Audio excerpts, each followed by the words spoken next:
Distingués invités, auguste assemblée, à vous tous et à tout un chacun, grâce et paix par notre Seigneur Jésus-Christ, le Rédempteur. En cette date du 30 mai 2014, les forces démocratiques de libération du Rwanda, FDLR, ont voulu matérialiser leur engagement du 30 décembre 2013. Il vous souviendra en effet que le 30 décembre 2013, les FDLR ont pris unilatéralement leur engagement de déposer les armes pour mener exclusivement un combat politique. Dans cette optique, les FDLR, dans leur recherche d'un bien commun de l'humanité, qu'est la paix dans la sous-région, ont sollicité la bonne volonté, la bonne compréhension, l'aide, l'appui et l'accompagnement de la communauté internationale.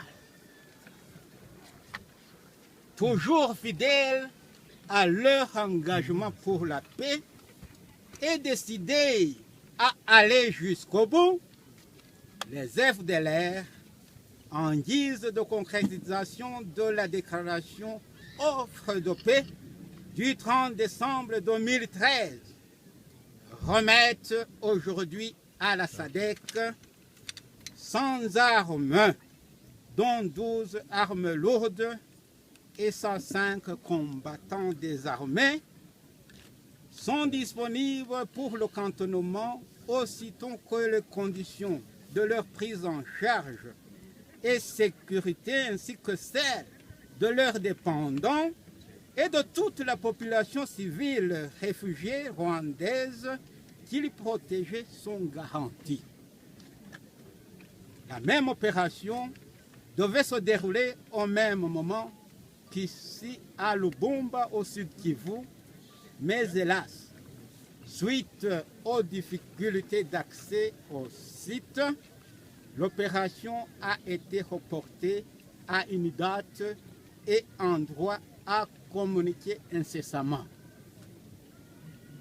Avec cette preuve de bonne foi dont vous êtes témoins et le monde entier à travers les médias ici présentés, la communauté internationale est instamment appelée à assumer sa pleine responsabilité pour l'obtention d'un dialogue d'un espace politique libre et sécurisé et l'organisation d'un dialogue inter-rwandais franc, sincère et hautement inclusif pour un règlement pacifique et définitif du problème rwandais, favorisant ainsi le retour rapide de tous les réfugiés rwandais au bercail dans la dignité. Aussi, pour le bon aboutissement du présent processus, la communauté internationale est-elle interpellée pour lever tous les obstacles de nature à le faire échouer, dont notamment la non-réalisation des exigences ci-avant et la levée d'embargo qui pèsent sur certains leaders des FDLR.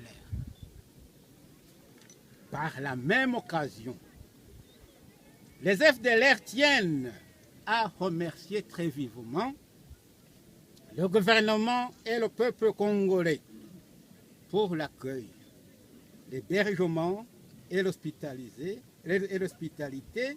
qu'ils ont réservé aux réfugiés rwandais depuis une vingtaine d'années, malgré de multiples attaques meurtrières de l'armée rwandaise APR-FRD qui ont fait d'innombrables victimes parmi les réfugiés et les Congolais sur le sol congolais. La communauté internationale, plus particulièrement la SADC, pour avoir accepté de nous soutenir et nous accompagner dans le processus en cours. Tous ceux qui, de loin ou de près, ont contribué à l'organisation et la réussite de cet événement. Vive la solidarité internationale. Vive la concorde et la coexistence pacifique entre les peuples et les États. Vive la paix dans la région des Grands Lacs africains. Je vous remercie. Que Dieu vous bénisse.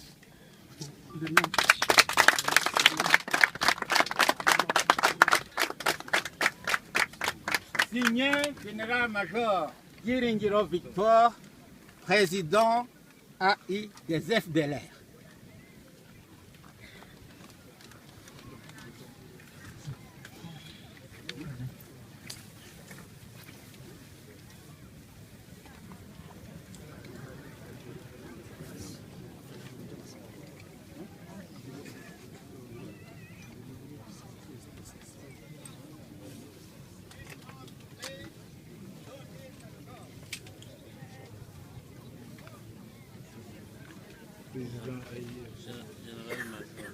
C'est lui qui vient de parler là? Oui.